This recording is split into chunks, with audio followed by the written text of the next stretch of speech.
కాంగ్రెస్ అధికార ప్రతినిధి అయినటువంటి డాక్టర్ శివకుమార్ లాల్ గారి దగ్గరికి వెళ్దాం. దర్శన్ గారు కూడా వచ్చినట్టున్నది, కానీ దర్శన్ గారి తర్వాత వెళ్దాం. ప్రస్తుతం అయితే శివకుమార్ గారి దగ్గరికి వెళ్దాం. శివకుమార్ గారు, ప్రస్తుతం మన రాకేష్ గారు చెప్పారు, మల్యాల రాకేష్ గారు చెప్పారు, అలాగే మహేష్ గారు చెప్పారు. అంటే కేవలం ఓటుకు సంబంధించింది, వారి మీద వాళ్ళు ఓటు వేయలేది కారణంగానే ఈరోజు వారి మీద ఇంత నిర్లక్ష్య వైఖరి గురి చేస్తున్నదా ప్రభుత్వం? కేవలం తన దగ్గరనే విద్యాశాఖను పెట్టుకొని రేవంత్ రెడ్డి గారు ఇలా వివరిస్తున్నారా? ఎంతమంది అంటే ఈరోజు 886 మంది విద్యార్థినులు ఈరోజు ఇంత దారుణమైన స్థితిలోకి దిగజారడానికి కారణం ఏందనుకుంటున్నారు? దీనికి ప్రత్యేకంగా ఈరోజు రేవంత్ రెడ్డి గారు ఎందుకు దీని మీద చొరవ చూపెడతలేరు? ఎంత చెప్పినప్పటికీ వారికి అధికారులకు చెప్పినప్పటికీ దాని మీద ఎందుకు శ్రద్ధ చూపించలేకపోతున్నారు? రాకేష్ గారు ఒక మాట అన్నారు, అక్కడ ఎంత దారుణమైన పరిస్థితులలో అక్కడ టాయిలెట్స్ ఉన్నాయి, వంటశాలలు ఉన్నాయి. ఇంకో ఉదాహరణకు యూపీలో నిన్న ఒక విద్యార్థి అంటే గిరిజన పాఠశాలలో కుక్కలు తిన్న ఆహారం ఇచ్చారండి విద్యార్థులకు. కుక్కలు తిన్నవి ఆహారం ఇచ్చినందుకు అక్కడికి వాళ్ళు అధికారులు వానా చేస్తా అంటే కూడా వాళ్ళు వ్యతిరేకిస్తా అంటే కూడా వాళ్ళు ఇచ్చారు. ఈరోజు ఆ విద్యార్థినులు ఎంత దారుణంగా చదువుకున్నారు. మన రాష్ట్రాన్ని కూడా ఎందుకు ఇంత దిగజారుస్తున్నారండి? ఈ విషయంపై మీరేమంటారండి? ముందుగా ఫోర్ సైడ్స్ టీవీ ప్రేక్షకులకు, మీకు ప్యానెల్ ఉన్న వారికి నమస్కారం. ఒకటి, ఏదైతే సంఘటన జరిగిందో దాని గురించి ఏదైతే 65 మంది అస్తవ్యస్తకు ఉన్నారు అనే బాధ, నిజంగా కూడా అది బాధాకరణం.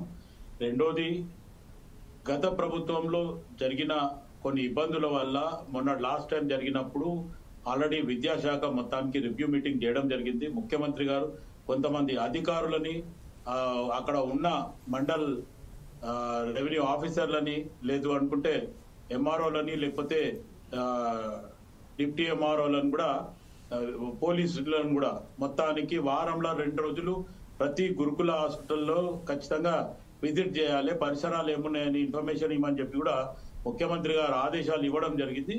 అదే కాకుండా అక్కడ వంటశాలలు కానీ, లేకపోతే మిగతా గతంలో ఉన్నదానికి ఇప్పుడు ఉన్నదానికి మెరుగైనవి ఎన్నో ఉన్నాయి. ఆ రకంగా మన విజువల్స్ చూడడం జరిగింది.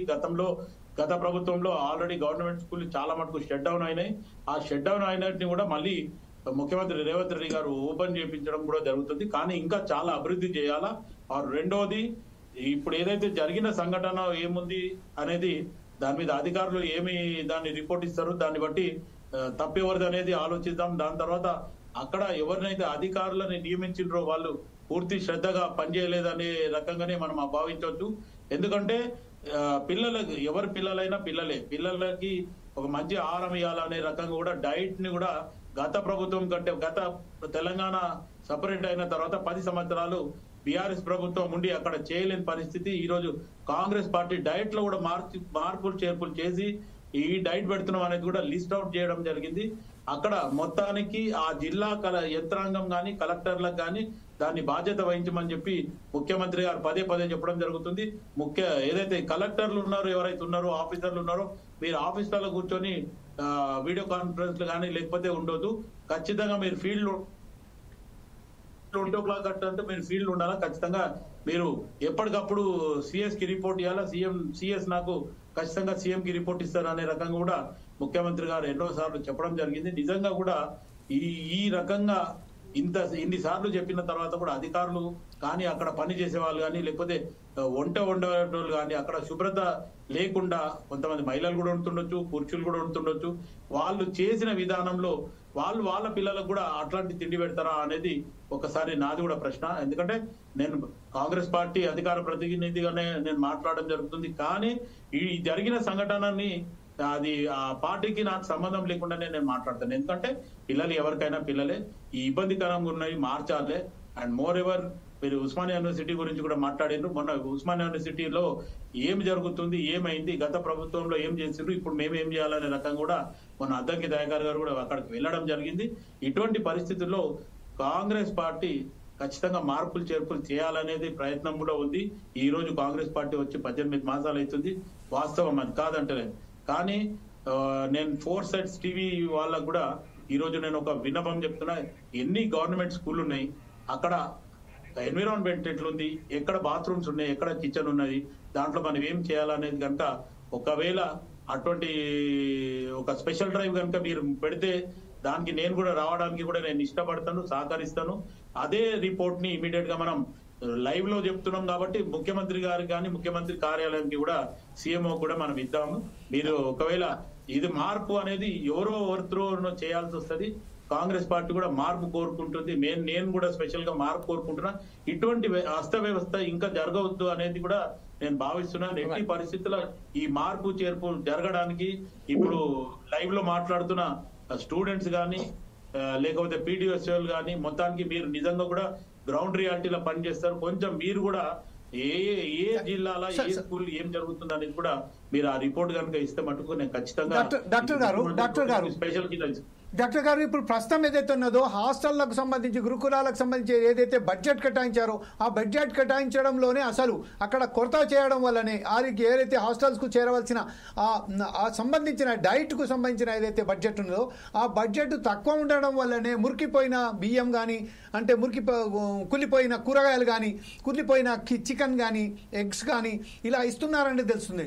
దీని విషయంలో అసలు వాస్తవానికి కోట్ల రూపాయలు ఈరోజు మన మిత్రులు చెప్పినట్టుగా 150 కోట్ల రూపాయల వ్యయంతో మనం ఒక ఏమంటారు దాన్ని మిస్ ఇండియా పెట్టుబడులు ఈ వాయిస్ ఇంకా కూడా గతంలోగానే ఉంది. ఒక్క వర్డ్ వస్తుంది, రెండో వర్డ్ వస్తలేదు. అయితే ఒకటి సార్ బడ్జెట్ విషయంలో ఎందుకు ఇలా అవుతుందని సార్ ఎందుకు కేటాయించలేకపోతున్నాము ఈ విషయంలో? ఎందుకంటే ఈరోజు ప్రతిసారి మనం చూసుకుంటూ పోతున్నాము కుళ్ళిన బియ్యం, కుళ్ళిన వంటకాలు, కుళ్ళిన కూరగాయలు, కుళ్ళిపోయిన ఎగ్స్ ఇవి ఇవ్వడం వల్ల జరుగుతుంది. ఈరోజు అధికారులు ఎంత చెప్పినట్టు కానీ వారి సరైన పద్ధతిలో తన విధులను సరైన పద్ధతిలో నిర్వహించలేకపోతున్నారని చెప్తున్నారు. ఈ విషయంపై ఎందుకంటే ఇంత నిర్లక్ష్యం? ఒక కమిటీని ఏర్పాటు చేసుగా మీలాంటి డాక్టర్స్ ఉన్నారు, కాంగ్రెస్ పార్టీ, బీజేపీ, అలాగే బీఆర్ఎస్, అలాగే వామపక్షాలు, students, maximum student union leaders ఉన్నారు. వాళ్ళతో ఒక కమిటీ ఏర్పాటు చేసి ప్రతిసారి ఒక పర్యవేక్షణ చేస్తే బాగుంటుంది కదా సార్? మీరు చెప్పింది జమీల్ గారు, నేను కూడా అదే చెప్తున్నా. జిల్లాల వారీగా ఇప్పుడు ఏదైతే ప్రైవేట్ స్కూళ్ళ పేరెంట్స్ టీచర్స్ కమిటీ ఏదైతుందో అట్లనే ఈ పేరెంట్స్ టీచర్స్ కమిటీ ప్లస్ అక్కడ డిస్ట్రిక్ట్ కమిటీ కూడా అట్లా చేస్తే బాగుంటది. ఖచ్చితంగా ఎప్పటికప్పుడు ఫిర్యాదులు వస్తాయి. ఇంకోటి బడ్జెట్ అలొకేషన్ లో ఖచ్చితంగా ఇప్పుడు సాధారణమైన జనాలకు బిలో పవర్టీ లైన్ వాళ్ళకి సన్నబిస్తున్నప్పుడు అటు గురుకుల పాఠశాలలో కానీ అక్కడ కానీ ఏదైతే ముక్కిపోయిన బియ్యం అవన్నీ పెట్టడం అనేది ప్రభుత్వం నిర్ణయం కాదు. ప్రభుత్వం అది చేయడం లేదు. మరి అక్కడ ఎక్కడన్నా అవకతవకలు జరుగుతున్నాయి అనే దాని మీదనే నిర్ణయం తీసుకోవాల్సి వస్తుంది. జమీల్ గారు, డాక్టర్ గారు, ఈ విషయం కాదు. అక్కడ ఏదైతే మనం వాళ్ళకి ఇస్తున్నామో కూరగాయలకు సంబంధించి పండ్లకు కానీ కూరగాయలకు కానీ ఆ బడ్జెటే తక్కువ ఉన్నది కాబట్టి ఆ బడ్జెట్ లో వాళ్ళు టెండర్ వేశారు, వచ్చారు. వాళ్ళైతే తనకు రావాలంటే టెండర్ అని కోరుకున్నారు. కాకపోతే ఈ రోజు సరఫరా చేయడంలో విఫలం ఎందుకు అవుతున్నారంటే ఆ డబ్బులు సరిపోతలేవు. ఆ డబ్బులు సరిపోతలేవు కాబట్టి మేము ఈ డబ్బులకు ఇంతే వస్తుంది కాబట్టి ఇట్లానే పెడుతున్నామని చెప్తున్నారు. ఇంకొక విషయం మీరేమన్నారు, పేరెంట్స్ కమిటీ నియమించారని చెప్పినారు. పేరెంట్స్ కమిటీ ఎంతవరకు పనిచేస్తుందో ఈరోజు ఆ నిదర్శనమే కదా. ఇప్పుడు 65 మంది విద్యార్థులు టోటల్గా 18 నెలలలో మనం 886 మంది విద్యార్థులను అసవస్తారు కదా. ఆ పేరెంట్స్ కమిటీకి వింటే నమ్మకం పోయిందండి. అందుకోసమే ఈ విద్యార్థి సంఘాలు ఎవరైతే ఉన్నారో విద్యార్థులు ఉన్నారు, వాళ్ళు ఉస్మానియా యూనివర్సిటీ విద్యార్థులండి. వారు తెలంగాణ రాష్ట్రాన్ని సాధించడానికి తన ప్రాణాలను త్యాగం చేసి ఈరోజు తెలంగాణ రాష్ట్రాన్ని సాధించే వరకు నిద్రపోని విద్యార్థులు మీతో ఉన్నారు. వారిని ఎందుకు తీసుకుంటలేరండి ఈ విషయంలో? చెప్పండి సార్ శివకుమార్ గారు. మొన్న అయితే నేను ఇంతకుముందు మాట్లాడినట్టు ఉస్మానియా యూనివర్సిటీకి దాని మీద రివ్యూ జరుగుతుంది. ఖచ్చితంగా ఉస్మానియా యూనివర్సిటీ గత 10 సంవత్సరాలలో నిర్లక్ష్యం జరిగింది. మొత్తానికి ఉస్మానియా యూనివర్సిటీ నుంచి కానీ కాకతీయ నుంచి కానీ ఏదైతే తెలంగాణ యాజిటేషన్ లో ఖచ్చితంగా ముంగట నిలబడి పోరాడిన వీరులు. అయితే దాని తర్వాత 10 సంవత్సరాలు ఎందుకు నిర్లక్ష్యం చేసిండ్రు అనే రకంగానే మొన్న రివ్యూ జరగడం జరిగింది. దాని మీద ఇప్పుడు ఉస్మానియా యూనివర్సిటీలో ఏదైతే మెస్ ఛార్జీలు కానీ లేదు అనుకుంటే అక్కడ ఏదైతే క్యాంటీన్స్ కానీ లేకపోతే ఏవైతే రూమ్స్ లలో ఇట్లా చిదిలతో చేరుతుంది అనుకున్నది కూడా దాన్ని రిపేర్ చేయిస్తారా లేకపోతే మొత్తానికి రీకన్స్ట్రక్షన్ చేస్తారా అనే రకంగా కూడా ఇప్పుడు ఎందుకంటే ఆకునూరు మురళి గారిని విద్యా కమిషన్ చైర్మన్ గా చేయడం జరిగింది. ఆయన ఇచ్చిన సలహాలు కూడా ఈరోజు ముఖ్యమంత్రి గారు తీసుకొని కూడా ముందుకు పోవడం జరుగుతుంది. ముఖ్యమంత్రి గారు కూడా మొత్తానికి ఏదైతే ఇంటిగ్రేటెడ్ స్కూల్స్ కూడా మనం పెట్టాలి. అన్ని ఎస్సీ ఎస్టీ బీసీ మైనారిటీ అనేది డిఫరెన్స్ లేకుండా అందరినీ ఒక్క దగ్గరనే చదివించాలా. మొత్తానికి స్పోర్ట్స్ కానీ, లేకపోతే యోగా కానీ, లేకపోతే డయట్ కానీ, మార్నింగ్ టిఫిన్స్ కానీ వెరైటీ ఉండాలనే రకంగా కూడా నిర్ణయం తీసుకోవడం జరిగింది. దాని బహుశా అది ఇప్పుడు ప్రస్తుతానికి ముఖ్యమంత్రి గారు అయితే లేరు, 5, 6, 7 ఢిల్లీలో ఉన్నారు. అక్కడ ఒక బీసీ కులగణన గురించి 42% గురించి ధర్నా కార్యక్రమంలో ఉన్నారు. బహుశా ఈ రోజు మనం ఈ లైవ్ ఉందంటే ఆల్రెడీ ఇన్ఫర్మేషన్ పోయి ఉంటది. దాని మీద ముఖ్యమంత్రి గారు కూడా మాట్లాడతారు. ఖచ్చితంగా మొత్తానికి ఉస్మానియా యూనివర్సిటీ కానీ, లేకపోతే గురుకులాలలో కానీ మార్పులు చేర్పులు ఖచ్చితంగా రావాలి. అధికారుల మీద ఇంకా ఒకవేళ పాత ప్రభుత్వంలో ఉన్న ఆఫీసర్లు కానీ, అక్కడ ఉన్న అధికారులు ఎవరన్నా ఇటువంటి పరిస్థితి చేస్తున్నట్టే వాళ్ళ మీద నిఘా పెట్టి ఇమీడియట్ గా వాళ్ళని అక్కడ నుంచి సస్పెండ్ చేయడమా, రిమూవ్ చేయడమా అనేది ఒక